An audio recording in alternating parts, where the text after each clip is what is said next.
47 minutos y vamos a hablar y recibimos a nuestro andinista favorito, Juan Venegas. ¿Qué tal, Juan? Muchísimas ¿Qué tal, Nacho? gracias. Muchísimas gracias por la invitación. A ver, yo tengo que ser sincero con esta circunstancia. Yo con Juan somos ¿cómo sería? ¿Cómo se llama? El compañero Mate. de gimnasio. Mate. Gymnate. Gymnate, claro. Compañero de gimnasio hace 10 años, Por lo menos. por lo menos. Por lo menos. Y yo me enteré de esta historia hace muy poquitito. Y nos hemos cruzado corriendo en pandemia, Decenas de veces, con mi cientos de señora, con veces. vos, en Palermo muchas veces. Todo el tiempo. Todo el tiempo. Así que soy testigo que el señor entrena. Bien. Háblame del andinismo. O sea, en Mendoza entiendo que debe ser el andinismo como la tercera cosa que se hace. Mira, es relativo porque... ¿estoy hablando muy fuerte? No, estamos perfecto. Porque... Más fuerte que yo no basta. Ok, ok. Sería más o menos como pensar que todos los japoneses hacen karate, que todos los americanos andan a caballo y que todos los argentinos bailamos el tango. No todos los mendocinos suben montañas. Mirá, Así pensé que era como de No. pendejo. Che, ¿qué hacemos? ¿Vamos en bici? ¿Vamos a correr? ¿Vamos a...? Y vamos a subir, Pero vamos. sería como en Mar del Plata, ¿viste? Todos hacemos surf. Claro, bueno. No. Hay mucha gente que no ha nacido en zonas de Mendoza, de cordillera, y son excelentes andinistas. Sí, impresionante. Y un poco lo nuestro, sí. Nosotros lo teníamos muy cerca. Somos originalmente 4 hermanos. Mi hermano mayor Raúl, que también ha estado mucho en la montaña, ha sido parte de la patrulla de rescate de Aconcagua allá por lo del año 85, 86. Estamos hablando de casi 40 años para atrás. Ese era el mayor, Adolfo, modelo 63, y yo modelo 66. Y de alguna manera, para tener trato con los 2 hermanos, con mi hermano mayor hacía paracaidismo, con Adolfo hacía montaña, y yo que mi Me deporte... gustaba el ajedrez, la dama. No, yo jugaba al ajedrez. Con masilla. Todas cosas de... En el colegio participé de varios torneos de ajedrez. Y yo hacía karate o full contact, que después fue la cuna de lo que... ¿Te acordás? Después vino la jaula, pero al principio no era una jaula y eran artes marciales más El MMA. extremas. El MMA. Fue la cuna, claro. Así que mi primer cumbre con Adolfo la hacemos en el año 87 ¿Dónde? en Aconcagua. Después de haber hecho cursos de montaña, y yo traía mi base, había participado en un sudamericano de full contact en Chile, y Adolfo estaba organizando una expedición a la Aconcagua financiada en ese momento por el Banco de Mendoza, con el objetivo de filmar, porque hasta ese momento solamente se había filmado con Super 8.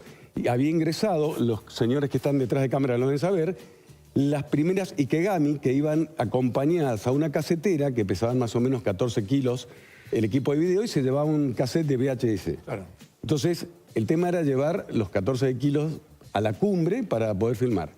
En ese momento, el Banco de Mendoza, ex Banco de Mendoza, Adolfo trabajaba ahí en gerencia financiera, estudiaba abogacía, y me dice, me estoy yendo con un equipo a filmar. Yo venía del sudamericano, estaba muy entrenado, y le dije, los acompaño a llevar el peso de los equipos hasta donde pudiese, y después seguía Adolfo con Germán González, que era un cameraman, que era el que iba a poder prender y hacer andar los equipos. Pero Adolfo también tenía que estar entrenado para subir a la Concagua. Ya había subido Adolfo, ya había subido. 2 veces, tenía el 24 y yo tenía 20 en ese momento. Okay. Y el 20 de diciembre de 1987, está en internet, lo pueden googlear, imágenes, inclusive se lo pasé a Judith.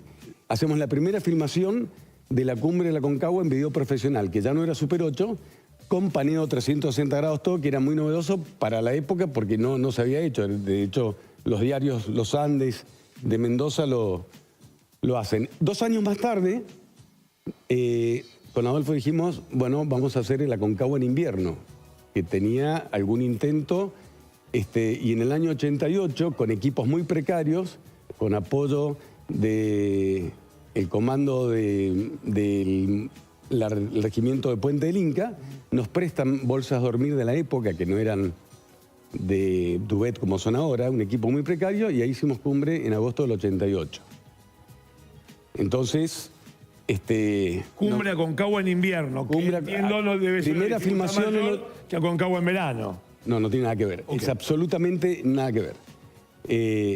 De hecho, ahora se ha modernizado muchísimo, el patrulla de rescate está muy organizado, el Parque Provincial de Aconcagua tiene hasta helicóptero de rescate. En aquel momento era totalmente diferente, hasta las expediciones comerciales. Hoy vos podés pagar un servicio que te dan el desayuno, te derriten el agua, te arman la carpa, Y te suben a Cococho. No, bueno, eso es lo que te iba a decir. Tiene su mérito porque no te suben a UPA.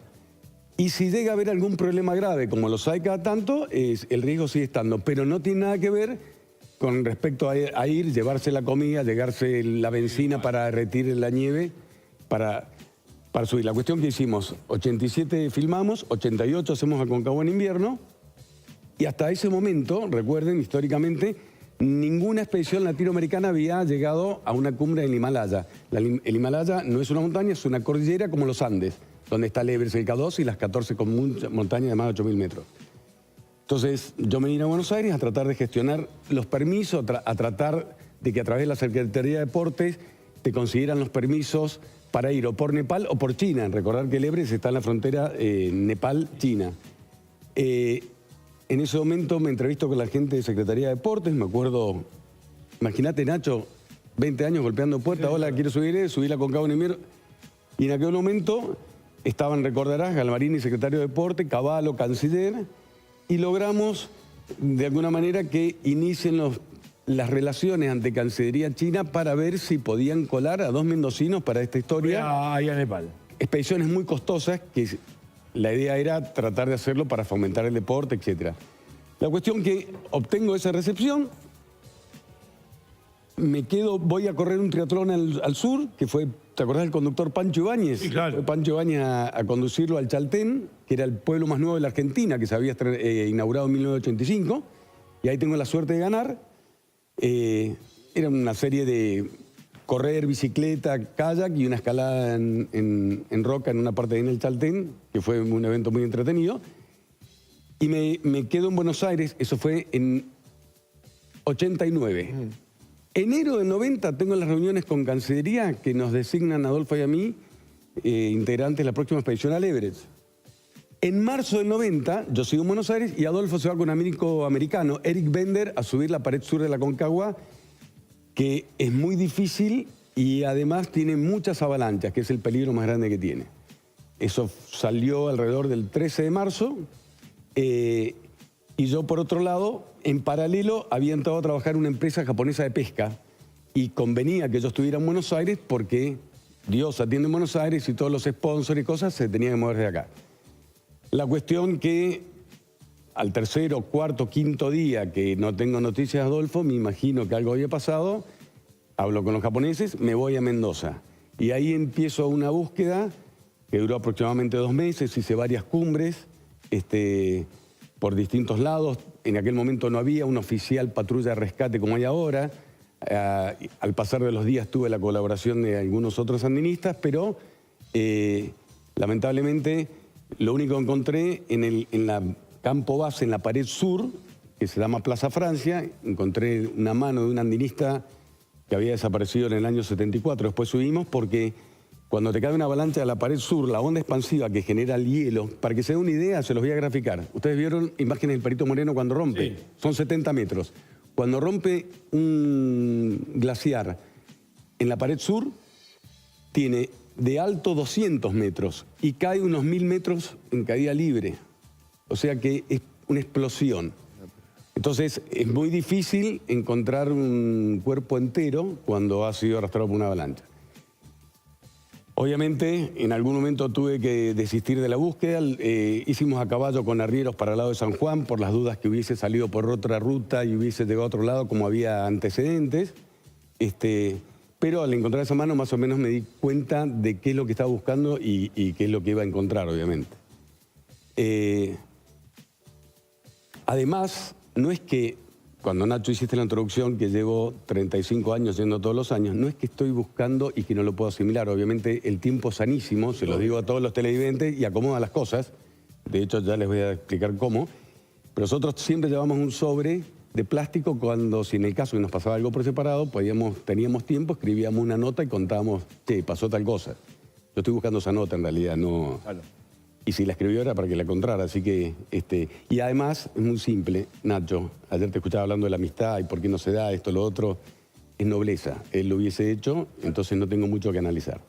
Dicho todo esto, de chicos veíamos los programas y las expediciones en los distintos programas documentales que había en la época y nos prendió la chispa del Polo Sur, Polo Norte Así es que continué trabajando con los japoneses y recién en el 2000 pude procesar todo esto que había pasado y dije, voy a hacer el Everest. Entonces fui al Everest en el 2001. En el 2005 fui el primer argentino que llegó a la montaña más alta de la Antártida, que es el Monte Vinson, que tiene 5.000 metros. En Antártida. La gente no sabe normalmente, la montaña, la cordillera de los Andes continúa... Por debajo del agua. Por debajo, y la gran diferencia que tiene con el Polo Sur es que vos podés llegar en un submarino al Polo Norte y atravesarlo porque es toda agua. No podrías pasar por debajo del Polo Sur porque chocas con la cordillera. De hecho, las capas de hielo del Polo Norte deben tener 4 o 5 metros como mucho, versus en el Polo Sur que podés tener arriba de la roca submarina 3.000, 4.000 metros de hielo. 3, 4 kilómetros de hielo. Entonces, se da lo del Everest. En el 2003, con un amigo, Horacio Quiñete, y un guía profesional. Bueno, a ver si te puedo dar la introducción rápidamente. Esa es la pared sur, esa es la primera cumbre que hago con Adolfo a filmar. Muchas gracias por el video, Duit. Y ahí estamos haciendo este paneo, ese soy yo con pelo, el que está más abajo, la casetera que le decía. Tiene música. Y ahí es que logramos hacer esa primera cumbre que todavía hoy me emociona. Estas imágenes, quiero decirles que las filmamos en el 87 y estuve sin verlas hasta el 2000 más o menos. Ya. Recién me pude amigar con una serie de cosas. Acá estoy en el Everest, en la cascada de hielo, y ahí es donde vamos al Monte Vinson en el 2005. Es un viaje que da para otro programa, si un día les cuento los detalles. A ver, contame de la preparación mental, de la preparación física. ¿Qué ocurre en un momento en donde te faltan 30 metros para subir? Y vos decís, no puedo moverme un solo metro. Y me faltan 30, hice 8.722 y me faltan 30.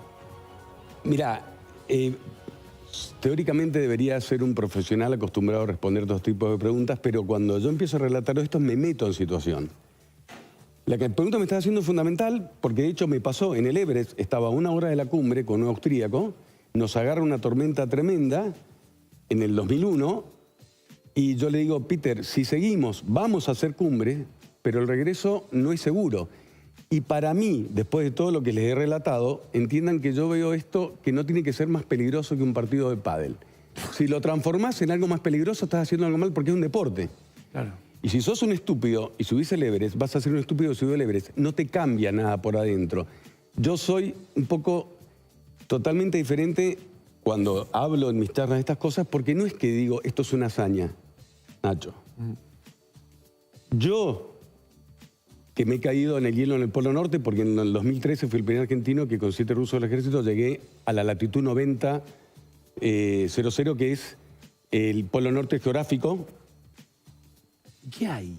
Ahí es un... Bueno, muy buena la pregunta. ¿Ves ese disco que tenés ahí? Hacé de cuenta que eso es el Polo Norte. En el medio confluyen todos los usos horarios, de manera que si vos te parás en un pie y girás alrededor del otro, le diste la vuelta al mundo porque confluyen todos los usos horarios. Fíjate si no fue difícil lo del Polo Norte, que la primera vez que se llegó al Polo Norte geográfico fue en 1958 con un submarino, el SS Nautilus. En el 59, otro submarino logra romper el casquete y aparecer en la latitud 90, a diferencia de la base Amundsen Scott del Polo Sur, que se llegó en 1911. Recién en el 58, que llega el submarino, después, en el 68, 10 años más tarde, una expedición llega con moto de nieve, atravesando todo el casquete polar. ¿Qué diferencia tiene? Que el Polo Sur, cuando vos tenés un accidente, o pasaba la tragedia de Amundsen Scott, que Amundsen, el noruego, llega y los ingleses se murieron todos, una vez que llegaron al Polo Sur en el regreso, vos haces algo en la Antártida, volvés dentro de 100 años y va a estar todo igual, porque no se llega a derretir todo. En cambio, en el Polo Norte sí se derrite. Entonces, vos no tenés la oportunidad de aprender de las experiencias de esos expedicionarios porque desaparecen. En algún momento caen al agua. ¿Qué se escucha? Nada, silencio absoluto. ¿Silencio absoluto? Y grieta. ¿El viento? Sí, no, se escucha el viento, tenés el sol más o menos a 20 grados sobre el horizonte. De este lado te podría sacar el guante y vas caliente, del lado que va a la sombra se te hacen estalactitas de hielo. De hecho, se me rompe. ¿Si están noche-día? No, vos tenés 6 meses de día y 6 meses de noche en la Antártida. Entonces, en las épocas que vamos nosotros, que no es verano total, viene siendo más el otoño o la primavera, porque el hielo tiene que estar lo suficientemente duro, pero si está demasiado blando, te puedes caer al agua. Claro. Como me pasé en algún momento a mí, que fue una situación muy complicada y gracias a mis compañeros que pudieron tirarme una cuerda, yo peso 100 kilos, mojado con el equipo de montaña, imagínate, me acercaba el hielo y se rompía. Así que estuve como 20 minutos con el agua hasta acá hasta que me pudieron sacar. La pregunta de Nacho, que es la que quiero, el entrenamiento. El entrenamiento, como vos sabés, es físico y después va a ser mental en lo siguiente. Los que son futboleros lo ven siempre desde el punto de vista que si jugás en local, la gente te alienta, esto, lo otro. Estos son deportes donde no tenés tribuna. Entonces, cuando metés un gol, nadie lo grita. Cuando te pasa algo, nadie te viene a buscar. Entonces, queda un poco de lado todo el efecto ese, robo energía del resto. Tenés que tener vos tu energía y tener las cosas muy claras. Y con respecto a la soledad, y es el tema que quiero tocar. Muchas veces me preguntan cuál es el próximo desafío. Y yo les digo a todos, el próximo desafío es la vida cotidiana. Estar con gente. Nunca me sentí solo en una montaña y si tenés mal de amores, algún problema de plata, un problema de trabajo, estás en la cola de un supermercado lleno de gente y estás solo. Entonces, uno tiende a superlativizar este tipo de cosas y yo siempre digo que el estrés más grande lo tiene un padre cuando el chico no volvió, no cuando él está haciendo algo o va rápido en el auto. Entonces, a diferencia de, después de lo que yo trato de decirte, que esto es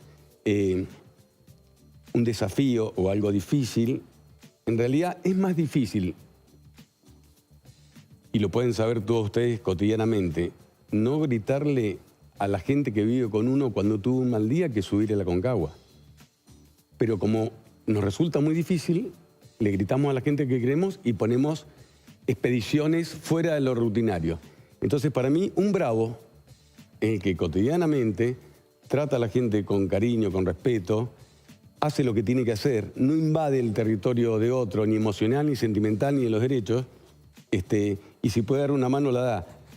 De hecho, para que sepan, por respeto a esta invitación, escuchaba un poco el programa, ayer hablabas de los grupos periodistas, hay tribus en todos lados. Yo he hecho buceo, hay tribus de buceo, tribus de paracaidismo, y en realidad cada uno se siente diferente. Vos hablas con uno y te dice, no, el hombre está hecho para caminar por la calle, nosotros estamos saltando. En realidad, en algún momento todos tenemos que estar haciendo algo. Haciendo la vida urbana, festejando Navidad, Año Nuevo. Cuando yo le digo a Peter, en el 2001, no va a ser un regreso seguro, por más que estábamos a 8.700 metros, yo digo, lo bueno de esto es volver a comerme un asado con la gente que quiero. Peter, 5 hijos, ingeniero en televisión en Austria, siguió y lamentablemente no volvió.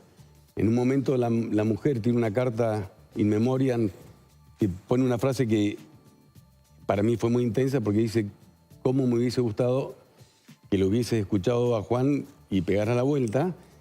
Y aparte, los celos, dice, porque podría haber aceptado que te hubiese pasado algo volviendo a casa y no con la tosudez de ir hacia la cumbre. Ahí quería apuntar, Juan, un poco, me parece muy interesante. Perdón si... No. Parame, Nacho, por favor, porque me engancho. No, mínimo. Hasta las 12 menos 10 podemos estar. No, muy interesante. Nos echan. Y quería saber, en esto que estás diciendo, Juan, ¿cómo funciona tu cabeza? ¿Cómo funciona el factor riesgo en tu cabeza? Porque vos decís, bueno, me propongo hacer esto, ¿no? Por lo que nos estás contando, no estás dispuesto a hacer locuras con tal de lograr tu objetivo, poniéndote en un riesgo. Pero el riesgo está implícito en lo que haces, porque puede haber factores que, digamos, ¿te sentiste en algún momento quizás cegado por la ambición de lograr el objetivo, de decir, pongo en riesgo algo? Porque digo, el esfuerzo que significa hacer lo que haces, físico, mental, la preparación, estás ahí, como decía Nacho, te faltan 100 metros, 30 metros, ¿en algún momento no perdés la razón un poco? Decís, ¿me pongo en riesgo con tal de lograr mi objetivo? ¿O te viste tentado a eso en algún momento? Seguramente cuando era más joven y sin medir tanto los riesgos y con eso que uno se siente un poco más inmortal, debo haber corrido más riesgos. De hecho, a todos los que nos gustan este tipo de actividad, llegar a viejo es una cuestión de suerte en una parte.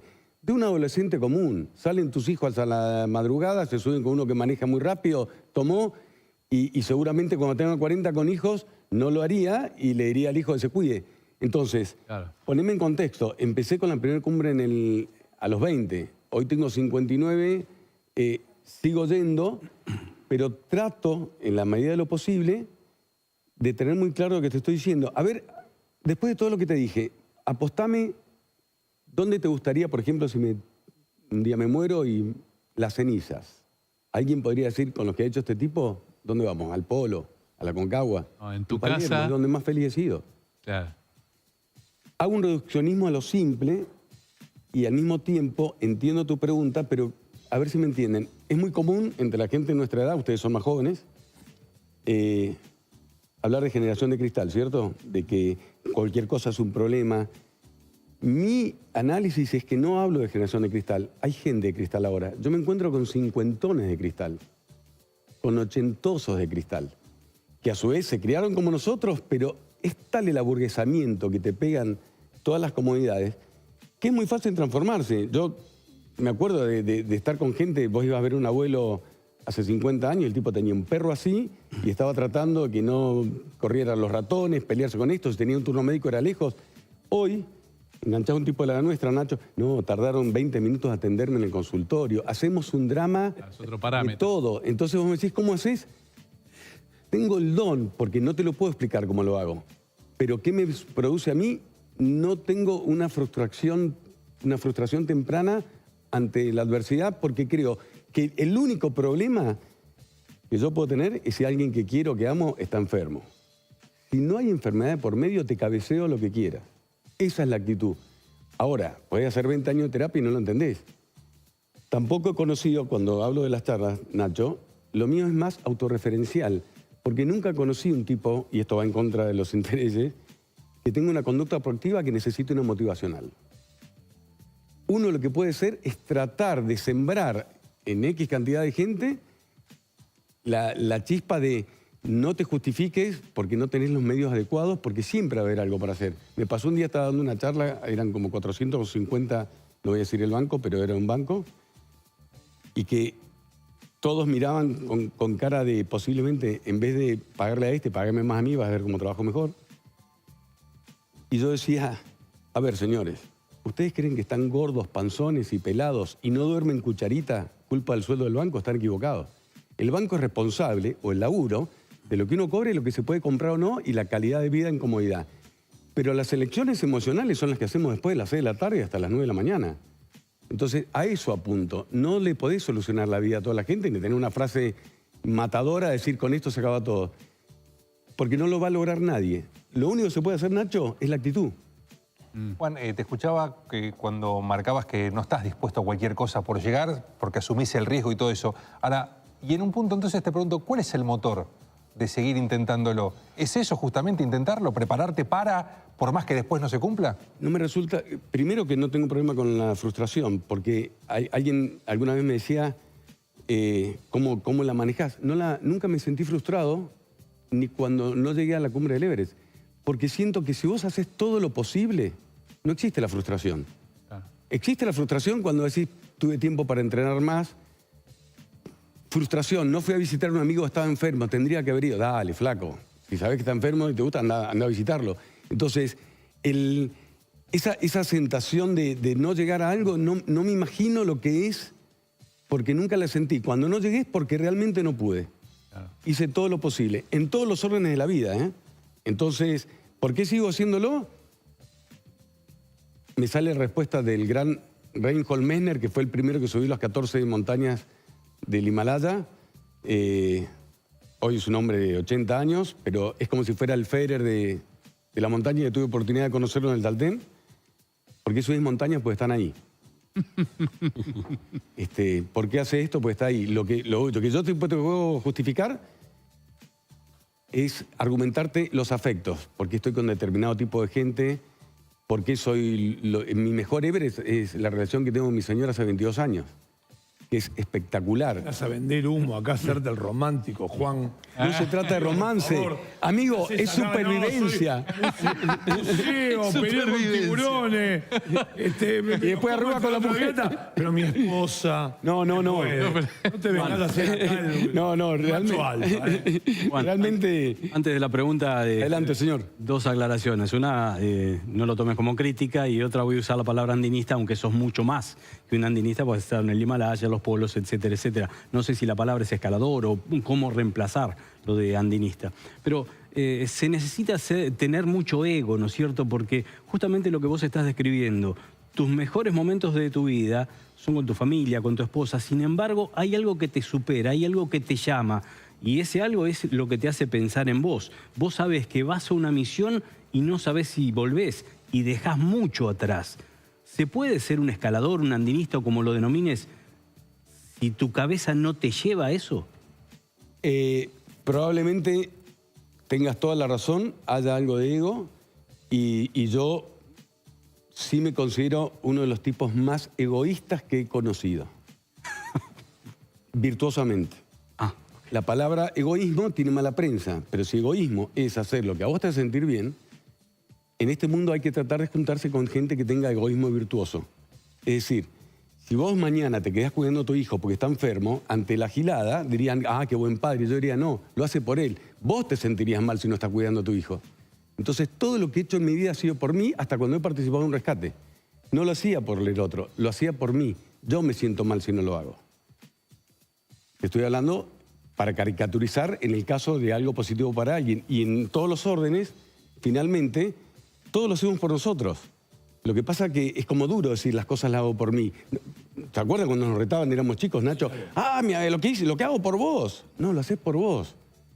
Es muy duro porque cuando uno lleva un discurso de toda la vida diciendo que hace las cosas por los demás, yo creo que hasta la Madre Teresa de Calcuta era la mujer más egoísta del mundo, virtuosamente. Sí. Ella se sentía bien entregándose a los demás. Así que con respecto a tu pregunta, seguramente tengo ego y tengo un egoísmo brutal y caigo con todos los defectos del ser humano, ¿sí? Hablas que das charlas a empresas y claro, tal vez a mí, gordo, panzón y pelado de banco, me da moverme mejor entre números que en una montaña.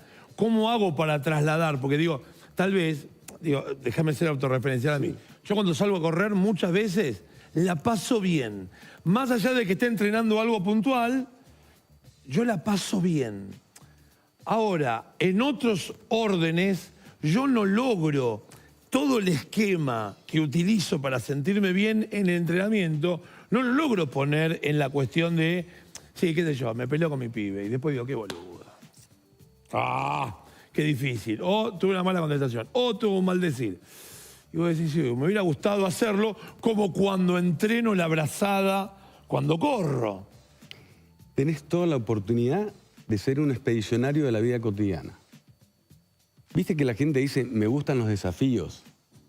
Es que el desafío más lejos es el que está más cerca. El hombre llegó a la Luna en 1969 y todavía no conquistaba en el Polo Norte. Como les digo, el primero que llegó esquiando fue en 1969, el mismo año que se llegó a la Luna. Entonces, lo de correr es un placer, es un zapping de la vida que hacemos nosotros, salimos, tomamos aire, pero lo fantástico, por eso llegamos a ser 7.000 millones en el planeta, porque en algún momento el instinto de supervivencia, el instinto de superación te tienen que llevar a tratar de hacer las cosas un poco más difíciles. Hoy lo difícil, Nacho, no es matar un mamut antes de llegar a la cueva. Hoy lo difícil es matar el mamut de carácter de miércoles que tenemos adentro. Entonces, tenés que ser un poco expedicionario para poder combatir eso que me estás diciendo en lo cotidiano. Tenés que realmente mirarte al espejo a la mañana, a ver, soy guapo, soy John Wayne, me gustan los desafíos. ¿Cuál es el desafío? Tratar bien a los que uno tiene más cerca cuando está duro para pagar las despensas, cuando está duro para pagar la obra social, cuando no viene el colectivo o el subte o se te rompió el auto. Eso es mucho peor que una tormenta en la montaña. No sé por qué a la gente le cuesta tanto entenderlo. A mí tampoco lo veo como desafío porque me preparo, me entreno. Cuando hace frío no lo digo en voz alta, porque decir las cosas en voz alta es permitirle al demonio de la autocompasión que se te meta adentro. Y yo nunca vi que algo por quejarse disminuyera, nunca me pasó. Viste, si tuve una tormenta decía, miércoles que hace frío. No, seguía haciendo frío. Encima lo sentía más. Y si tenías hambre o tenías miedo en algún problema, en una sala de espera esperándote, te ponías... ¿Escribiste esa nota? ¿Escribiste la nota en algún momento para meterla en la bolsa de plástico? No. ¿Qué se hace con la carta que finalmente la escribiste en un momento en donde dijiste, bueno, hasta acá fue, escribiste, la pusiste? ¿Qué se hace cuando bajás y volviste? ¿Se rompe? No, la ¿Se teníamos. lee, Lo se que crema? pasa que después de que le pasó a Adolfo esto, que aparte, quiero que entiendan, éramos muy amigos, en esa expedición de la Concagua en invierno de 1988 hicimos cumbre y estuvimos 5 días sin poder bajar de un refugio a 5.000 metros de altura, con muy poca agua, muy poco gas. Entonces la pasamos bastante mal esos 5 o 6 días. Entonces habías tenido una serie de a ver, miren el hiperrealismo que pongo en todo lo que cuento. Y no sé si no le hubiese pasado eso y se casaba con una mujer que no se llevaba bien con la mía, esta historia romántica terminaba en ese momento porque la vida te acomoda, Sí, claro. materializa y saca un montón de las cosas lindas que también tenemos sub-30. Entonces no lo sé, pero después de que pasó lo de Adolfo, no puse yo más ninguna carta. Porque creo que el único que si pasaría lo mismo lo haría, ya no está, que es él. Entonces, para mí, esa relación, imagínense cuando veo a alguien que se pelea por una herencia, un departamento entre hermanos, hay cosas que son verbo pelearse entre hermanos por plata, no lo puedo manejar. Pero tuve que aprender a manejarlo porque sucede. Entonces sería un negacionista. Y entonces, de una posición más humilde, Nacho, ¿y si hubiésemos llegado de los 2 a viejos, me pasarían todas estas cosas? Entonces, finalmente llegué a la conclusión que creo que una de las mejores cosas que pasó en mi vida fue haber conocido a mi hermano, que haya desaparecido. No sé cómo hubiese sido su vida, pero sacó lo mejor que podría sacar de mí. Ya. Que de otra situación, posiblemente mi alma se hubiese orgullecido como la de todo el mundo y no estaría hablando estas cosas que le pueden interesar a muy pocos, pero muchas gracias por la atención. Favor, Juan, gracias por venir esta mañana. Vamos a un corte y enseguida regresamos con lo que nos queda de La Pinta es lo de menos. Dale.